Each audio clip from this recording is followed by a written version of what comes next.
की गई थी, तो क्या मैसेज है पब्लिक को? मैं सबसे पहले तो धन्यवाद करना चाहती हूँ इधर सभी का।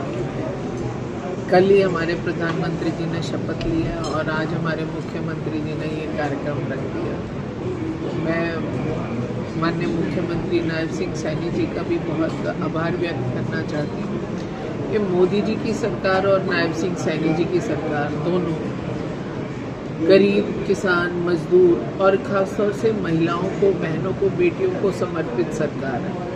आज भी यहाँ पर लगभग 153 प्लॉट्स दिए गए, जिसमें से 20 प्लॉट तो बहनों के नाम है।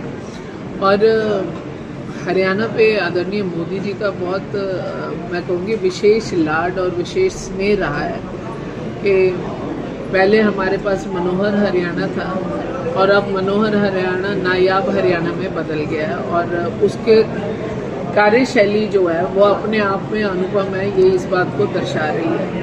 गरीब की छत की चिंता करना, गरीब के इलाज की चिंता करना, गरीब के चूल्हे की चिंता करना और गरीब की नौकरी की, स्वावलंबन की चिंता करना, ये सारे काम नायब सैनी की सरकार हरियाणा में बखूबी कर रही है।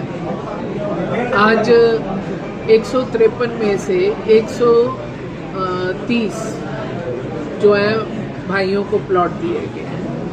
तो मैं कुल मिलाकर के इन सबको बधाई भी देती हूँ और बहुत बहुत शुभकामनाएं देती हूँ। और इसी प्रकार के जैसे मनोहर हरियाणा रहा और अब नायब हरियाणा हो गया, और वो भी उसी रफ्तार को पकड़ेगा और हर अभावग्रस्त के दरवाजे तक जाकर के दस्तक देता हुआ सुविधा देगा।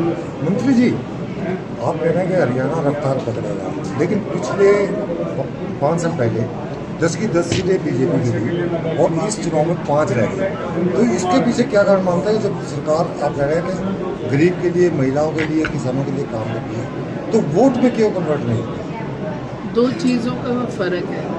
हरियाणा जो है ना, हरियाणा स्पष्टवादी जनता का क्षेत्र है।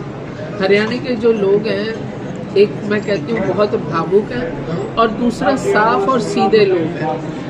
अब 10 साल पहले आदरणीय मोदी जी और मनोहर लाल जी के और सैनी साहब के आने से पहले 10 साल हरियाणा तो कम से कम दूसरी पार्टी के सेवा के माध्यम से चल रहा था और 10 साल में वो कुछ दे नहीं पाए। देश में वो 70 साल में कुछ दे नहीं पाए।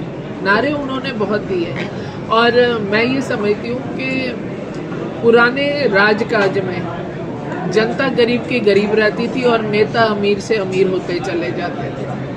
और अगर आज का समय देखें तो एक चाय वाले बेटे ने, भारत माँ के एक चाय वाले बेटे ने आज उस हर घर की माँ को सहूलियत और सेवा देने का एक माध्यम बनाया। आप एक चीज़ सोचिए कि 10 साल पहले जिन्होंने 70 साल राज किया, जीवन ज्योति योजना, जिसमें कि किसी अभावग्रस्त व्यक्ति के परिवार का यदि कोई भी व्यक्ति एक्सीडेंट में डेथ हो जाती है तो उसे 2 लाख की सहायता राशि मिलती है।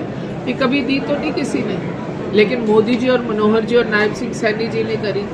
और जहाँ तक हमारी सीटों का सवाल है, राजनीति में जिन्होंने सेवा नहीं करनी, सत्ता लेनी है, सत्ता हमेशा षड्यंत्र से मिलती है और सेवा हमेशा भोले भाव से मिलती है। इन्होंने एक बहुत अच्छा षड्यंत्र खेला कि 400 पार का नारा जनता का दिया हुआ था, मोदी जी का नहीं था। जनता ने दे दिया कि भाई अब की बार 400 पार, वो प्रधानमंत्री ने जनता की आवाज़ आगे तक पहुंचाई। तो इन्होंने कहा कि कैसे बहकाया जाए। इन्होंने उसमें सूत्राधार बनाया संविधान कि आपका आरक्षण खत्म कर देंगे। आरक्षण खत्म कैसे होगा? आरक्षण तो मोदी जी ने तो और लोगों को भी, आज किसानों के पास फसल का आरक्षण है, आज बहन बेटियों के पास फ्री चूल्हे का, फ्री कनेक्शन का आरक्षण है। आज हरियाणा में 1,80,000 सालाना आमदन वालों के पास चिरायु हरियाणा, और वहाँ से मोदी जी की 5 लाख की पॉलिसी, ये दोनों आरक्षित हैं। तो आरक्षण थोड़ी खत्म कर रहे हैं, लेकिन जनता भोली होती है। हरियाणा की जनता तो वैसे ही भावुक और भोली जनता है। उनको इन्होंने षड्यंत्र रच करके बहकाने का काम किया। और आज सब लोग, हम भी लोगों के बीच में जाते हैं लोगों को अपने किए का पछतावा भी है, और बहुत सारे लोग बोल रहे हैं कि अभी अक्टूबर में फिर आने वाला समय है, तो ऊपर मोदी सरकार है और नीचे नायब सरकार आएगी। मंत्री जी, आप शिक्षा मंत्री हैं, बतौर बार बार माननीय उच्च न्यायालय को टिप्पणी करनी पड़ती है कि गैर मान्यता प्राप्त स्कूलों पर प्रशासन और सरकार कार्रवाई करे, लेकिन ऐसी क्या मजबूरी है सरकार और प्रशासन की कि गैर मान्यता प्राप्त स्कूलों पर कोई कार्रवाई नहीं की जा रही?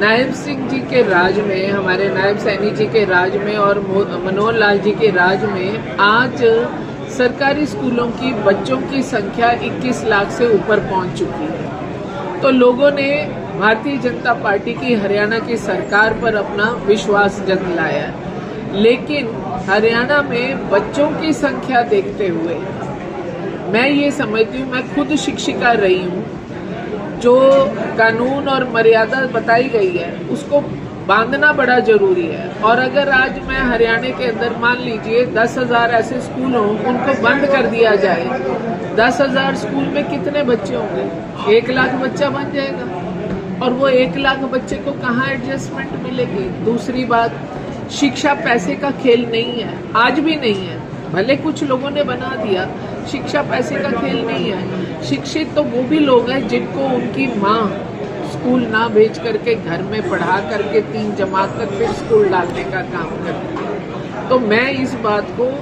बतौर नागरिक, बतौर इस हरियाणा की एक नागरिक, मैं ये बात बोलती हूँ कि शिक्षालय, विद्यालय जितने खुले उतने ही हमारे प्रदेश के बच्चों को फायदा है। मैडम, जहाँ शौचालय की बातें आती हैं, ऐसे सार्वजनिक शौचालय स्कूलों में, उनकी उस पर भी हाईकोर्ट को टिप्पणी करनी पड़ती है, क्या आप कहना चाहेंगे? आज हरियाणा में कोई बिल्ला इक्का दुक्का कोई स्कूल बचा होगा जहाँ शौचालय ना हो, ना तो 100% कंप्लीट है।